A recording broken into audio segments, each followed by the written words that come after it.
Welcome into Real Deal Sports Talk with KP. It's August 28th, 2019. We're at the middle of the week. We're at that midway point. We've got the final NFL preseason games tomorrow night. We've got great baseball being played. And the weekend's on the horizon. We got that 3-day weekend, most of us out there for Labor Day. You got people going camping, barbecuing, family time, friends time, relaxation time. Binge TV time. Be safe, be real, have some fun. But don't do anything stupid. You know, don't be like our president. How about that? We can get through the weekend, everybody have a good time. Lots to talk about. I picked a few topics for today that I thought, deserve some attention. They've gotten a lot of attention. They've carried storylines throughout the off-season in some cases. They're breaking news, big topics this week.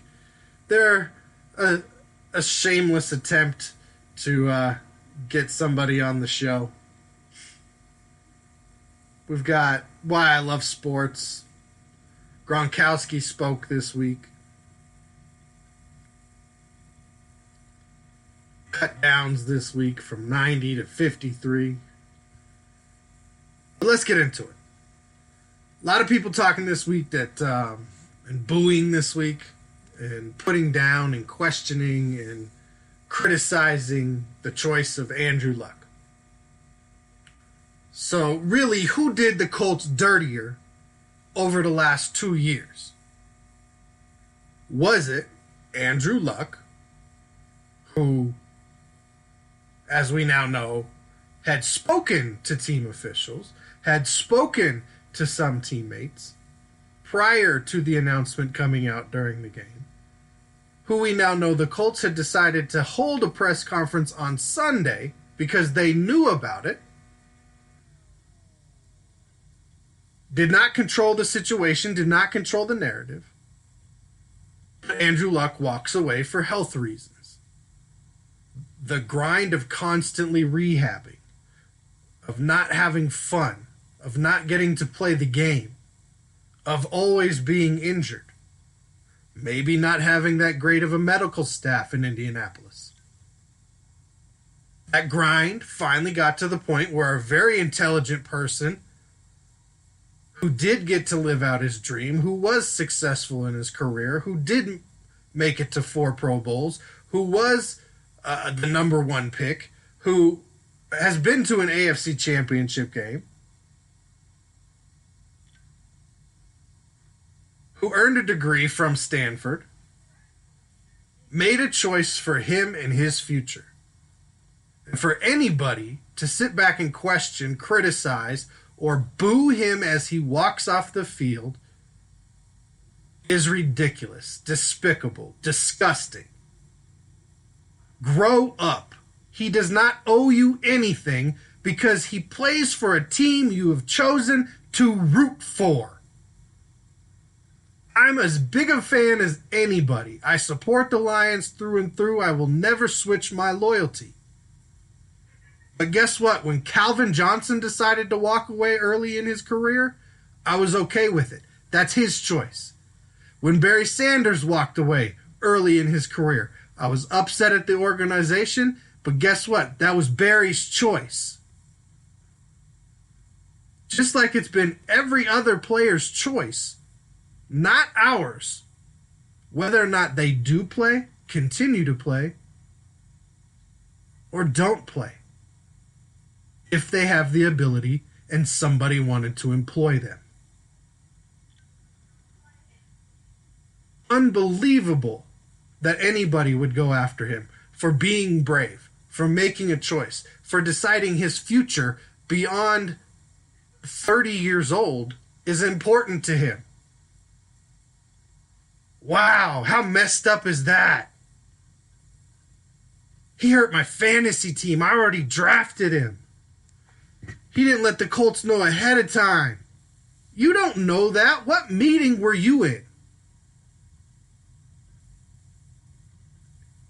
Is it a little bit let down? Sure.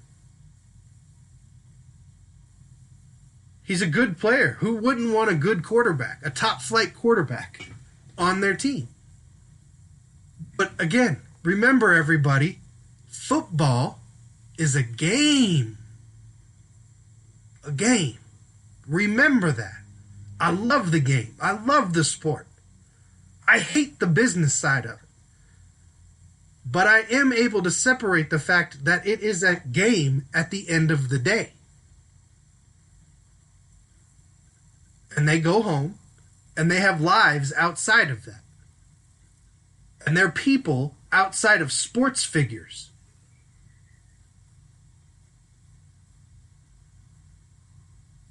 So that's one scenario.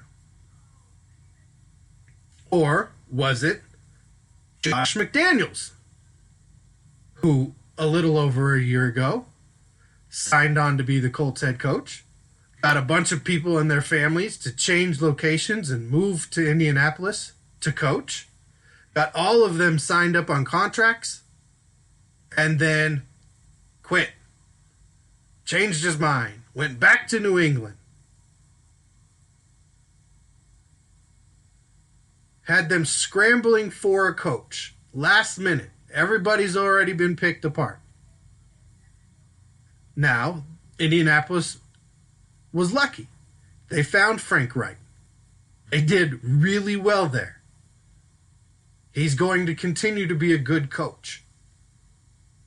You don't get to be part of the biggest comeback in the history of the NCAA and the biggest comeback in the history of the NFL if you're not calm, cool, and know how to make decisions in tough situations.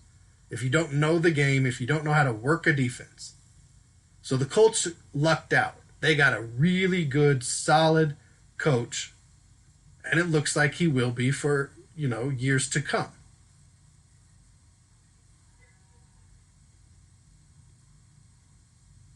But I don't remember anybody changing their job location or picking up and moving their family because Andrew Luck offered him a job.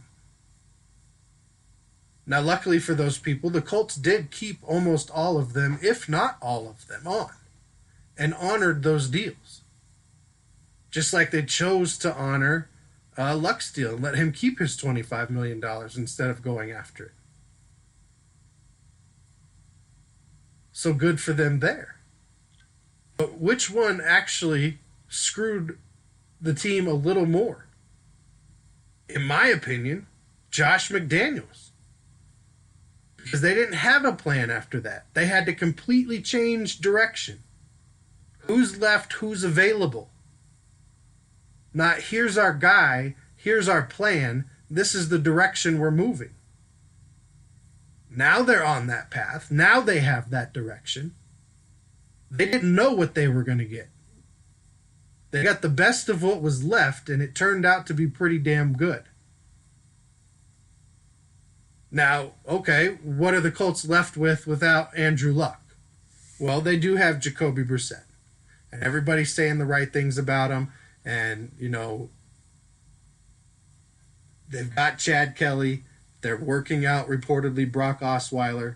Bill Parcells is a fan of Jacoby Brissett, if you remember. And they've still got some talent on this roster. They still have, the wily kicker vet Adam Vinatieri. They still have two All-Pros from last year in Quentin Nelson and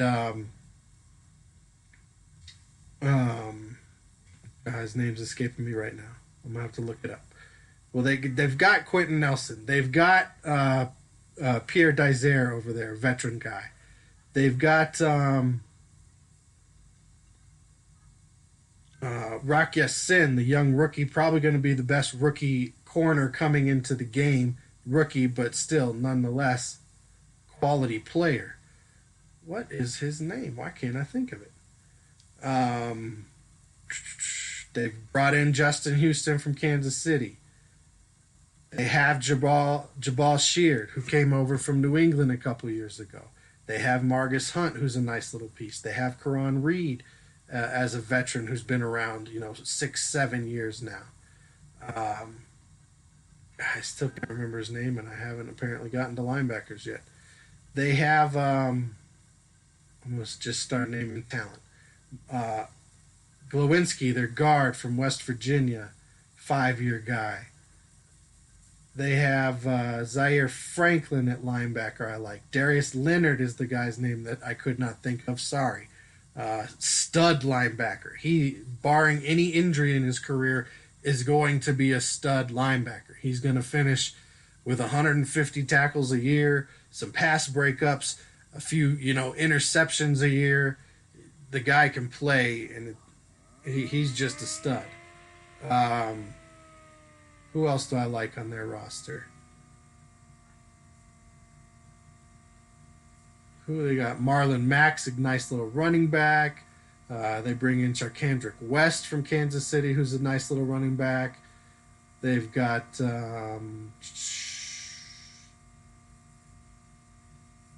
who are their safeties? They got Clinton Gaithers. I like him at the safety position. Malik Hooker, probably going to be a Pro Bowler this year at the safety position. Isaiah Johnson is a nice little rookie or a second-year player out of Georgia Tech at the safety position. Anthony Costanzo has turned into a quality offensive tackle, even though he struggled early in his career. They have Jamarcus Webb as kind of a backup type guy. Jackson Barton, rookie out of Utah. Tight end Eric Ebron did great with Andrew Luck. We'll see how he does this year. Frank Reich was the play caller, so I think he'll still be able to get Ebron involved. They have Jack Doyle as well. They brought in Hale Hennings from Alabama, the rookie at tight end. So they're getting deep. They're getting young. They still have T.Y. Hilton in that wide receiver room. They bring in a Devin Funchess, who is going to be a bigger target this year for Andrew Luck. They have Paris Campbell they brought in from Ohio State, kind of a young playmaker is what they're hoping for there. Zach Pascal had a great year last year as a rookie, and everybody expects him to take that next jump this year. So there's talent on that roster. It's not like he left the cupboard bare and he was the only thing they had. There was a backup plan. That's why they brought Jacoby Brissett in. That's why they feel confident and they think he's going to be one of the better, top 20 starters in the NFL this year. And remember, he has started some games. I don't think he gets the Colts past maybe an 8-8, 9-7 type season. A couple things break their way. I could see him getting to 10-6. But that division to me, that AFC South, is wide open now. Where I was having Indianapolis take it this year, that was what I was going to predict. I now think that division is very wide open. I think Jacksonville, if they return to form, is going to challenge Indianapolis no matter what. I don't think Jacksonville returns to 13-3, but I think if they return to form, to how they were playing, they're going to challenge more in that division than they have, or than they did last year. Now, as we know, Josh McDaniels, he went back to New England, which also kind of messes with Indianapolis because now he's coaching against them. Now he's seen their facilities. Now he's kind of infiltrated the system a little bit and gone back to, a team that, as we all know, has dominated the last 2 decades in the NFL.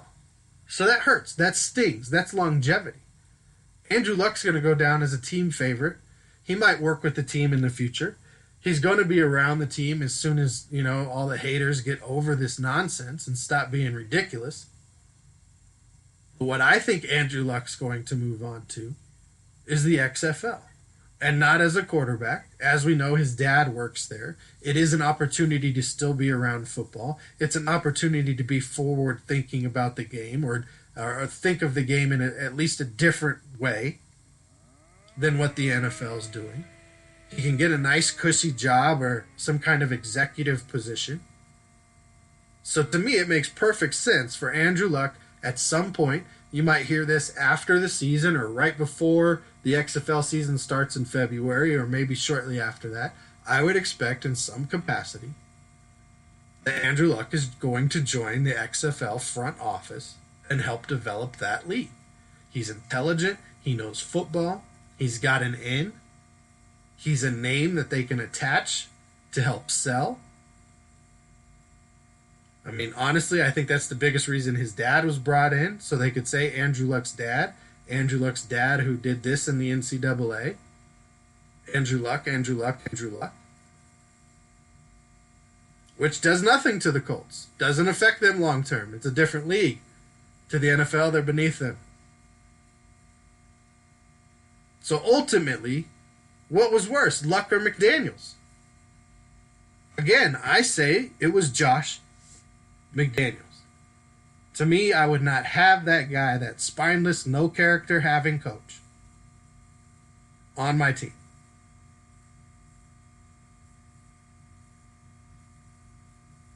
I don't want, and you know, go back to New England. That's where you're welcome. That's where you built your career. They let you go try and get head coaching jobs. They're willing to have you. They know who you are. They know how to deal with you. But as one of the other 31 teams, I'm sorry, your next head coaching job better be with New England Patriots. Because we're not going there. We've seen what you've done. Andrew Luck decides in a year that he wants to play football again, and the Colts decide to release his rights. Half the league will be trying to get his services.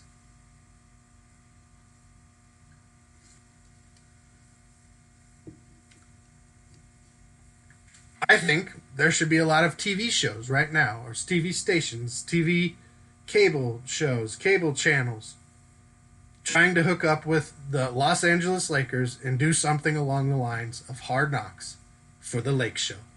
And guess what my title idea is? Think about it. Up in Lights. The Lakeshow. It'd be perfect, right? It's almost like this team is being built to be better suited for that type of a thing, a Hard Knocks type show, than it is to play in the current NBA. And I say that as they sign Dwight Howard back. Okay? He's back in LA. He could be a double-double guy, sure. He's going to fill in for DeMarcus Cousins' absence. But this is now like plan C or D for the Lakers bringing in Dwight Howard. Remember, they had Kawhi. They had a list of other guys that they were going to go over. They waited for Kawhi. They lost some guys. Didn't get options when guys. Kawhi chose to go to the Clippers. Takes Paul George with him. They bring in Boogie Cousins after their list is gone. DeMarcus gets hurt again. Another surgery. Now we all have seen on his wedding day or around his wedding day to his new wife, his ex-fiancée, ex-girlfriend, puts out the audio, TMZ, of him threatening to shoot her and kill her or what have you, allegedly. Not a good look. Again, reality TV material around the Lakers. Dwight Howard's back. Shaq's making comments. I don't know who's that. I don't know him. They do have Giannis's younger brother. Brought him in out of Dayton, power forward, Costas. He's 6'10". We'll see what he develops into. Avery Bradley, he's a nice little piece off the bench to be a defensive stop kind of guy. He can make a basket here and there. But he's not a player. Contavious Caldwell-Pope, he's a nice little story. He's making a little chunk of change. $8 million this year. But he's not a player. He's not a shooter. He's not a stopper. Alex Caruso, $2 million, 2.7.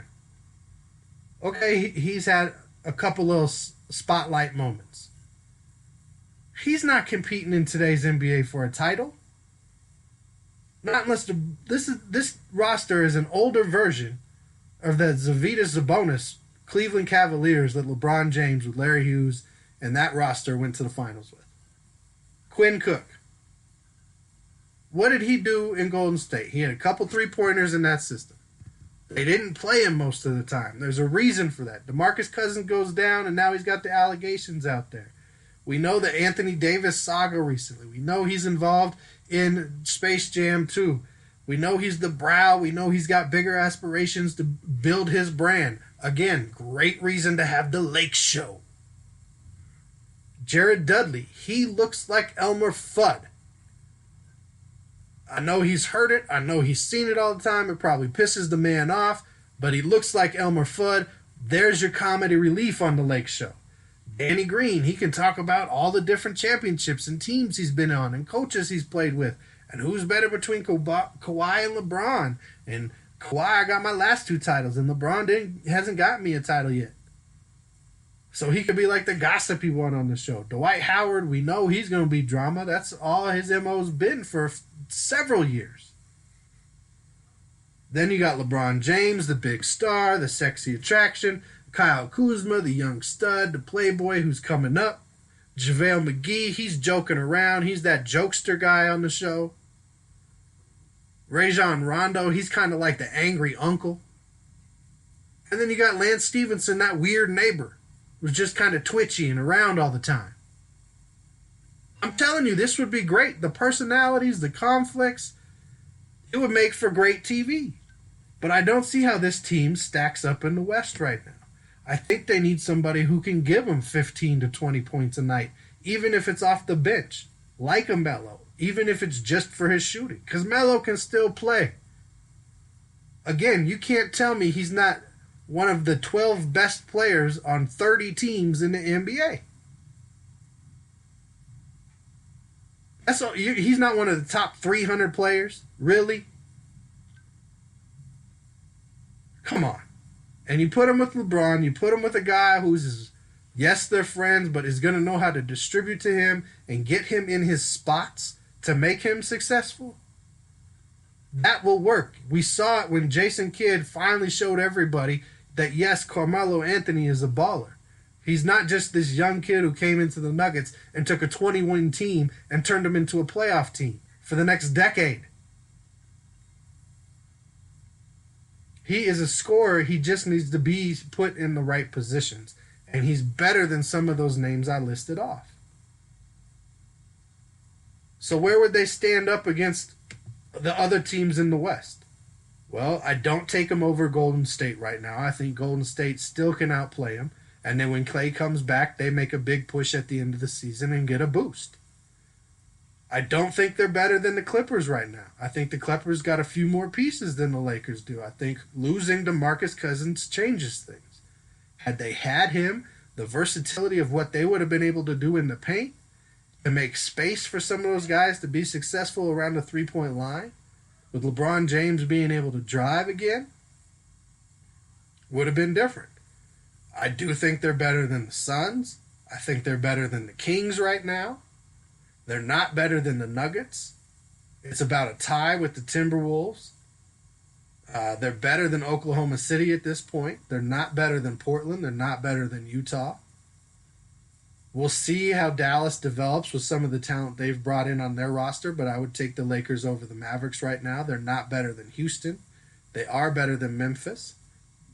They might be better than New Orleans, but they got a bunch of young guys down there who might just get together and, run and be athletic and put on a show. Then again, they might struggle because they're young and they don't know the game like everybody else does.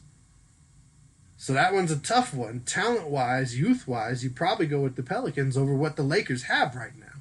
But I would take the Lakers overall because of LeBron James over the Pelicans. And San Antonio's got pop, so San Antonio could easily get the Lakers.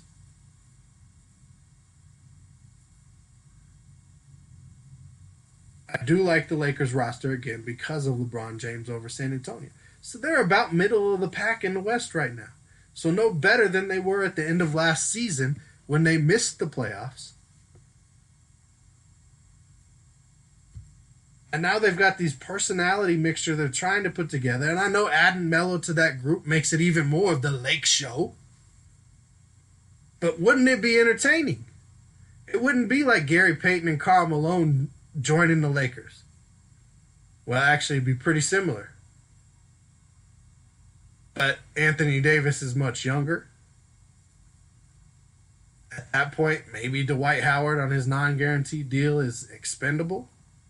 I think they're still trying to figure out if they can make some trades or sign some people. I think they're looking for shooters. They've probably reached out to guys like Jimmer Fredette. They're probably watching tape at minimum of every shooter who might be available in any country. And outside of paint defense, with Anthony Davis and JaVale McGee's ability to, control the paint, and Avery Bradley and LeBron James when he chooses to, they don't have a lot of defense on that team. Dudley's mostly going to be the guy that comes in to foul people. He's not going to get a lot of minutes at all unless the game's out of hand one way or the other. So right now, this team is better suited for TV than it is the NBA. Woody Page, he has been suited for every form of the media.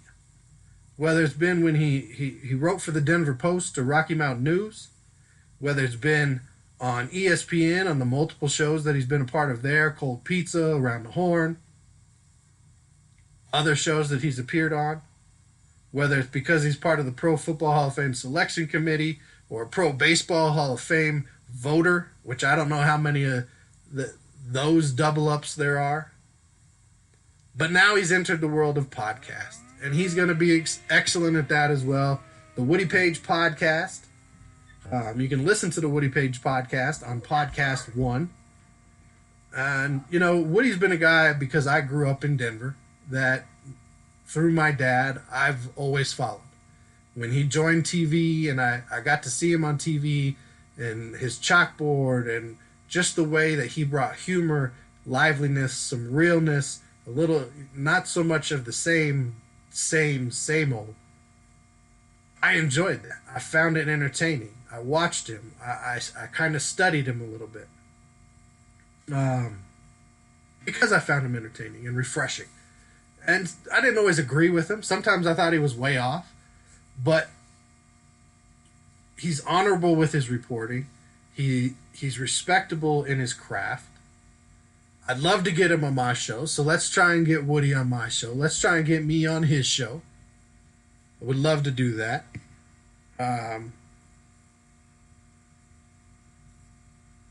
But his voice, I think, is one of part of this generation of sports. I've had the opportunity to meet Woody when I was working at Barnes & Noble back in 2008, 2009, somewhere in there. He came in to buy a book that Coach Brown was having the Knicks read.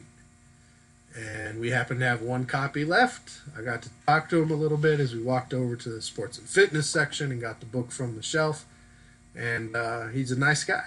So I wish him the best. I thank him for everything he's done, for being, an example to people who want to talk about sports, report on sports, give opinions on sports.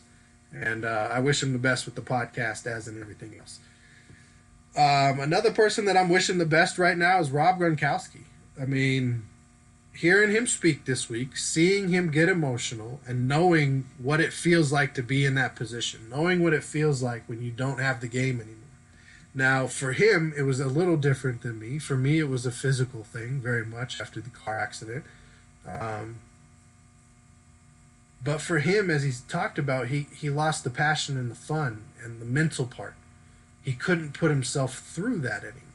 Physically, he says he can still play. He could still go at it. He's still strong.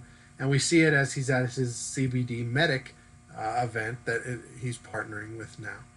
Now, CBD, I think, is the next pain medicine that's out there. I think the science has proven it. I think everybody needs to kind of get on board. You can buy it at King Soopers and grocery stores now, at least in the states that have legalized those products.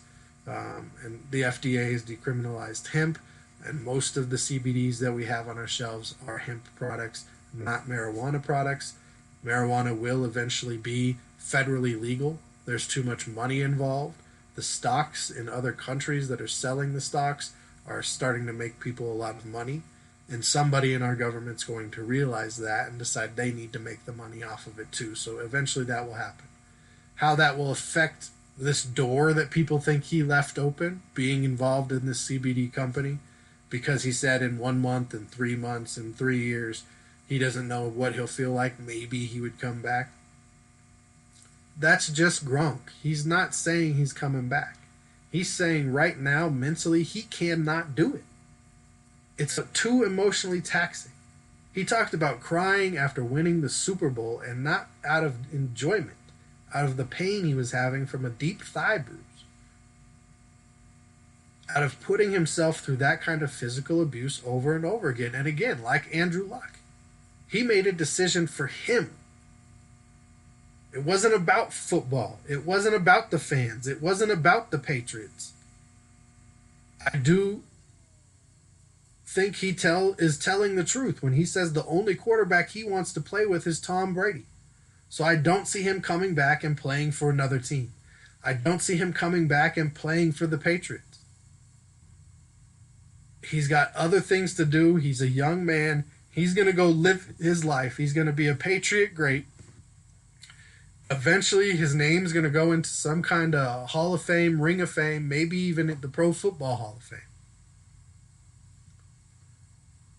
But I wish him the best. Go do your thing, Gronk.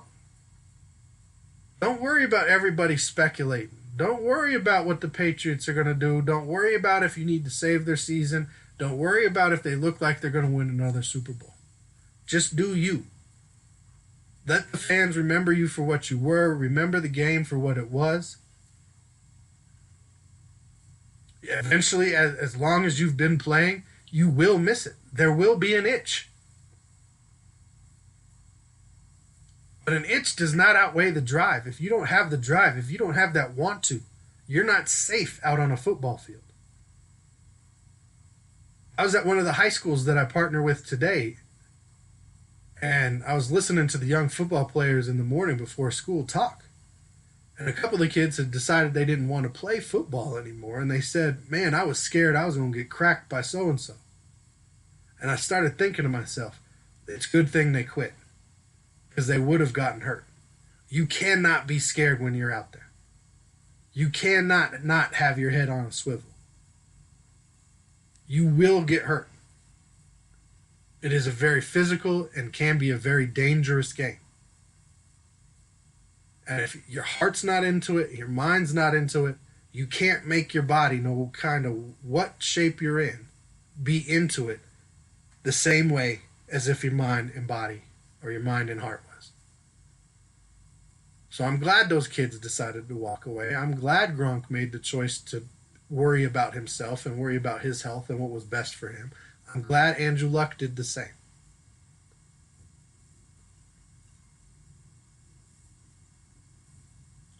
Congratulations to all of those players this week that make it through cuts, that make it from the 90 to 53-man rosters. They get to see their NFL dreams or NFL careers continue past Thursday. We've seen some of those cuts come down already. There's going to be some good players out there. There's going to be players that other teams are going to pick up. There's a lot of teams that need players. And maybe they would have signed some of these guys that were going to be cut, but they couldn't because they were already on another roster. That's why I have my fantasy draft after cuts. It'll be Saturday night, 12-team league. It's going to be fun. It's the 4th annual KP's Showdown. And the final games are Thursday. Most people don't care about those games.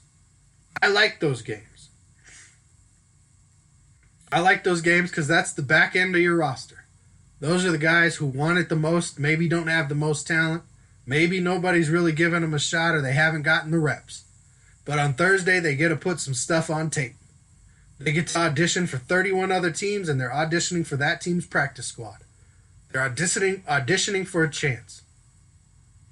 They're auditioning for if somebody goes down, it's their turn. The understudy role. So I like watching those games. I think they're entertaining. And sometimes they have the biggest plays.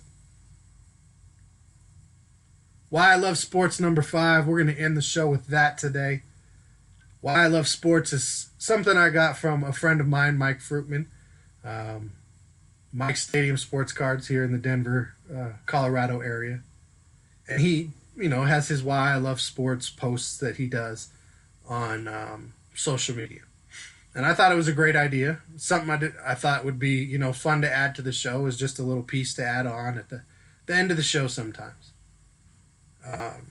So shout out to Mike.